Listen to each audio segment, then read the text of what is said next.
안녕하세요. 취해약 박사 정유미입니다. 65세 이상이 노인이란 말은 옛말이 되었는데요.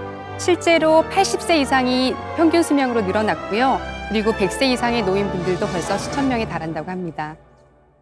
현재 지금 전국에 노인의 칭호를 받는 분들이 65세입니다.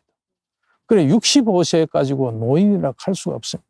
그래서 정부에서도 그 단계를 70세로 높이는 가느냐 하는 생각들을 많이 가지고 있는데 현재 전국의 120군데 노인복지관을 이용하시는 분들이 대다수가 어떻게 하면 이제는 즐겁게 살아가느냐.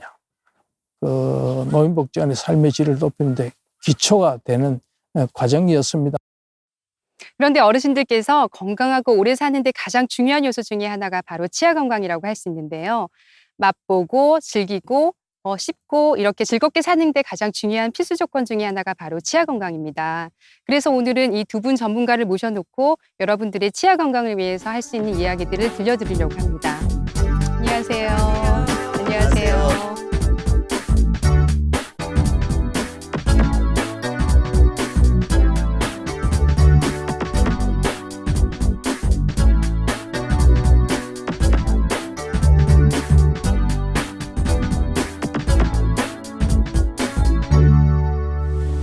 노인성 치과 질환에는 어떤 것이 있을까요? 우리나라 사람들이 가장 많이 앓고 있는 질환이 바로 충치, 즉 치아우식증과 풍치, 즉 잇몸병입니다. 충치는 어린이들이 많이 앓고 있지만 풍치는 바로 성인 또 노인이 되면 이런 잇몸병이 많아집니다. 그런데 보통은 노인들께서는 치아가 좀 많이 빠졌거나 상실됐다라고 생각하는 경우가 많은데요. 그 이유는 뭘까요? 네, 흔히들 우리나라 사람들은 또 어르신이 되면 치아가 많이 빠진 것을 생각합니다. 그래서 노인의 상 이러면 치아가 빠진 얼굴을 많이 그리게 되는데 실제로 선진국에서는 그런 노인이라고 해서 치아가 빠진 일이 없습니다. 잘만 관리하면 얼마든지 또 이 치아를 다 가질 수 있고 또 앞으로는 우리나라 노인의 상은 바로 치아가 다 있는 노인의 상 이런 걸로 바뀌어 가야 되겠습니다. 그렇다면 이제 젊었을 때부터 구강 관리를 잘하게 되면 훨씬 더 건강한 치아를 가질 수가 있겠습니다. 네, 맞습니다. 젊었을 때부터 확실히 관리를 해야지만 노인이 치아를 다 가질 수가 있습니다. 일반적으로 노인분들에게서는 충치가 잘 생기지는 않습니다.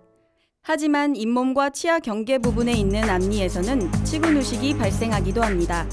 또한 어르신은 잇몸병이 잘 생깁니다. 잇몸병이 생기면 잇몸이 붓고 쉽게 피가 나게 되며 심하면 입냄새가 심해지고 잇몸뼈가 내려앉아 치아 뿌리가 드러나서 찬물이나 찬 바람에는 시려지고 심하면 치아가 흔들리게 됩니다. 아니 어떻게 그렇게 잘 아세요? 사실은 제가 치과의사거든요. 그래서 이제 제가 이것저것 여러 가지 궁금한 걸 더 많이 물어보고 있는데 네. 그러면 잇몸병은 왜 생기나요?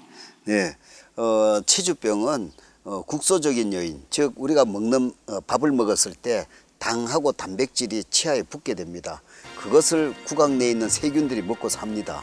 살면서 독소를 내뿜는데 그것이 바로 잇몸을 자극하면 염증이 되고 그것이 치은염, 치주병의 제일 처음 시초가 되는 거죠. 또 세월이 지나면 이러한 치면 세균막이 주위에 있는 침 속에 칼슘과 인을 흡수해서 점차 돌이 됩니다. 돌이 되면 또 주위에 있는 잇몸을 자꾸 찌르게 되죠. 그래서 바로 잇몸에 염증을 생기는 또 치은염이 생기는 이 원인이 되는 겁니다.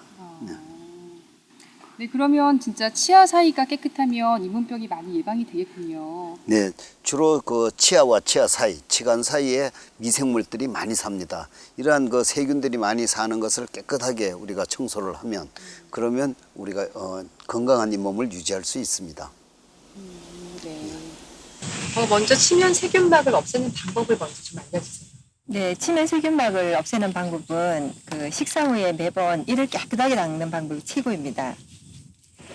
그러면 이 닦기 말고는 다른 방법은 없나요? 이 닦기 말고 또 다른 방법으로 사각지대라고 얘기를 합니다. 치간 사이인데 바로 그 치간 사이를 이제 치실이나 아니면 치간 칫솔 또 워터픽이라고 해서 물 사축이라는 게 있는데 물을 이렇게 그 치간 사이에 쫙 이렇게 뿌려주는 거죠. 그래서 치간 사이를 깨끗하게 하는 방법이 좋습니다.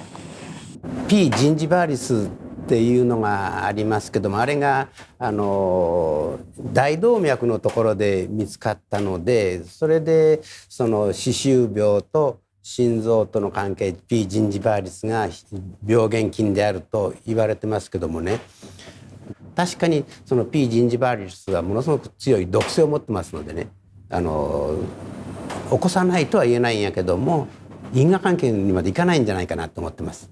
そのエビデンスが欲しいですね。그런데 이제 그 외의 방법에서도 다른 방법이 있을 것 같은데 혹시 치석 제거 방법이라고 있잖아요. 네, 스킬링이라고 하죠. 그 치석 제거는 이에 붙어 있는 그 돌멩이를 떼내는 방법입니다. 그래서 치과에 가면은 이제 직접 이렇게 기구를 이용해서 그 돌멩이를 떼내는 방법이나 아니면 스킬링이라는 단어는 아마 보편적으로 많이 쓰일 겁니다. 그래서 스킬링을 하는 방법, 두 가지 방법이 있습니다. 네. 2013년부터 정부에서는 스케일링 의료보험을 적용하고 있습니다.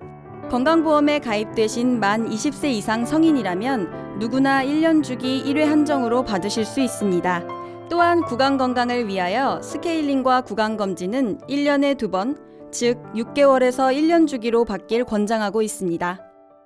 하지만 잇몸 관리가 안 돼서 치주병이 생기면 잇몸을 수술하는 방법밖에 없는데, 이러한 치주 수술은 잇몸을 건강하게 하는 수술이 아니라 더 이상 잇몸이 나빠지지 않게 하기 위한 최후의 방법입니다. 그렇기 때문에 바른 이닫기와 스케일링으로 정기적인 예방이 중요합니다.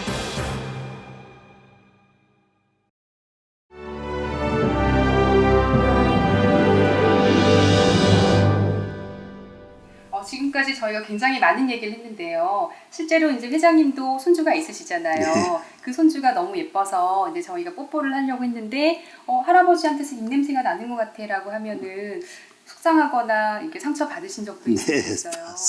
그렇죠. 그렇죠. 근데 실제로 나이가 들면은 입냄새가 조금 더 심해지는 경향이 있나 봐요. 네, 어르신이 되면은 그 침이 분비량이 작아져요. 그래서 입안이 건조하게 되고, 그로 인해서 입냄새가 나게 되는 거죠. 그럼 우리가 그 입냄새가 나는 원인에 대해서 한번 알아보도록 할까요? 그럼 다 같이 한번 알아보도록 할까요? 입냄새의 요인은 전신적인 요인과 입안의 요인으로 나누어서 생각해 볼 수 있습니다. 90% 이상의 환자분들은 입안의 요인에 의해서 구취가 발생되고 있습니다. 입안의 요인으로는 폐에 남아있는 음식물 찌꺼기들이 쌓인 설태와 잇몸 질환, 그리고 타액 분비량 감소에 의한 구강 건조증 등이 있습니다. 그러면 입안이 건조해지는 게 가장 이제 입냄새를 유발하는 원인이 되겠네요. 그렇다면 어르신들이 입안이 건조하지 않게 하는 방법으로는 어떤 방법이 있을까요? 네, 그 입안이 마르지 않게 하기 위해서는 평소에 그 물을 좀 많이 마신다든지, 아니면 이제 즉흥적으로 할 수 있는 방법이 혀를 이렇게 이제 입안에서 많이 움직여주는 방법이에요. 예를 들자면은 이쪽으로 혀를 입술, 아랫입술 쪽으로 양쪽 뺨을 이렇게 이제 자극을 해줌으로 해서 점막이 자극이 되는 거죠. 그러면 이제 침이 이렇게 분비가 된답니다. 그러면 이제 축축하게 되는 거죠. 진짜 혀를 움직이니까 입안이 벌써 약간 젖는 느낌이 드네요. 네. 그런데 이제 노인분들께서는 자신이 입안에 문제가 있어도 사실은 혼자서 고민하는 경우가 많이 있으세요. 그런데 어떻게 하는 방법이 더 좋을까요? 네, 어르신들이 입안이 마르고 또 입냄새가 난다고 해서 고민하지 마시고 반드시 치과에 가서 정말로 입냄새가 나는지 안 나는지를 한번 체크해 보시고, 또 입냄새가 나면 빨리 좀 치료를 받도록 하는 것이 좋겠습니다. 진짜 치과에 가서 이제 원인을 찾는 것이 가장 중요하겠네요. 네. 근데 아무리 이렇게 노력을 해도 사실 어른분들께서 치아를 안 빼려고 노력했지만 실패라는 경우에는 어쩔 수 없이 치아를 빼는 경우가 있잖아요. 네. 이렇게 했을 때는 어떤 식으로 이제 치료하는 것이 좋은가요? 네, 보통 이를 뽑고 나면 이를 해넣어야 되는데, 우리 옛말에 또 이런 말이 있습니다. 이 없으면 잇몸으로 산다. 근데 참 치과 의사들은 싫어하는 말입니다만은 반드시 이를 뽑고 나면 한 달이나 2달 사이에 치과에 가셔서 그 자리에 이를 해놓도록 해야겠습니다. 그렇다면 빠진 치아를 해결하는 방법에는 어떤 방법이 있는지 한번 알아볼까요? 예, 어른들이 치아를 관리하는데 만약 소홀히 해서 충치가 되었다든가 여러 가지 문제가 생겼을 때는 신경치료를 하고 치아를 씌우는 작업을 합니다. 보통 저희가 영어로는 크라운이라고 그러고 금관이라고 표현을 합니다. 경우에 따라 결손치가 있는 경우, 치아가 빠져서 없는 경우는 그 크라운과 크라운을 이어서 만드는 크라운 앤 브리지라 그래서 금관 계속치라고 표현을 합니다. 또 전체적으로 치아가 많이 소실됐을 때는 파셜 덴처라 그래서 부분의 치를 만들기도 하고요. 위아래 전체 치아들이 없어진 경우에는 전체 틀니라고 하는 풀 덴처를 만들기도 합니다. 예, 예전까지는요, 치아가 빠지면 인접체를 깎아서 보철을 하거나 틀니를 했지 않습니까? 네, 그렇죠. 인접체를 깎는 단점이 있어서 요즘 잘 안 하려고 그래요. 또 틀니는 내 이의 30%밖에 기능을 못 해요. 근데 임플란트를 그 자리에 심게 되면 인접체를 안 깎는 큰 장점이 있고요. 또 네이처럼 씹어 먹을 수 있기 때문에 요즘 들어서 많이 심고 있지요. 그런데 말이죠. 임플란트 주위에 염증이 생기면 빠질 수가 있어요. 그래서 반드시 임플란트 심은 분들은 정기적인 검진과 예방이 중요합니다. 근데 저희 할머니께서도 제가 이제 틀니를 해드렸어요. 그런데 실제로 밥을 드실 때는 사용하지를 않고 그냥 친구들 만날 때나 사용하시고 평소에는 잘 안 끼고 계시더라고요. 아무래도 많이 불편해서 그런 것 같은데 실제로 어떻게 하는 게 좋을까요? 보통 저 어르신분들이 틀니를 하고 나면 상당히 그것도 잘 끼고 잘 사용할 수 있을 줄로 착각을 하십니다. 그런데 실제로는요, 그것이 한 서너 달 정도 훈련이 필요합니다. 우리가 인체에서 그 잇몸이 가장 부드러운 그런 조직인데 거기에 그 플라스틱으로 된 그 큰 덩어리가 입안에 들어가서 큰 압력으로 우리가 막 씹어 보세요. 그러면 굉장히 입안이 아프고 헐고 참 야단납니다. 이럴 때 3개월 내지 4개월 동안 계속 훈련을 해야 합니다. 치과에 자주 오시면서 이 훈련을 한 후에 끼면 그것이 굳은 살이 배어서 그래서 틀니를 잘 사용할 수 있습니다. 실제로 신발만 새로 사서 신어도 뒤꿈치가 많이 까지고 정말 아프잖아요. 근데 틀니를 하게 되면 초반엔 정말 아픈 느낌이 있겠어요. 그런데 이제 이런 틀니를 어떻게 관리하는 게 좋을까요? 식사하고 난 뒤에 이를 닦는 것처럼 틀니도 매번 식사 후에 깨끗하게 이제 관리를 해야 됩니다. 틀니의 올바른 손질법은 부분 틀니를 닦는 칫솔을 이용하여 틀니의 바깥쪽 면이나 치아 사이를 연결하는 고리 부분까지 깨끗이 닦아주고 미세한 부분은 작은 브러쉬를 이용해 닦아냅니다. 다 닦아내신 후 흐르는 물에 가볍게 헹궈주시면 됩니다. 전체 틀니 역시 전용 칫솔을 사용하여 틀니의 전체를 마치 자연 치아를 닦는 것처럼 손목을 회전하여 깨끗하게 닦아주고 흐르는 물에 가볍게 씻어줍니다.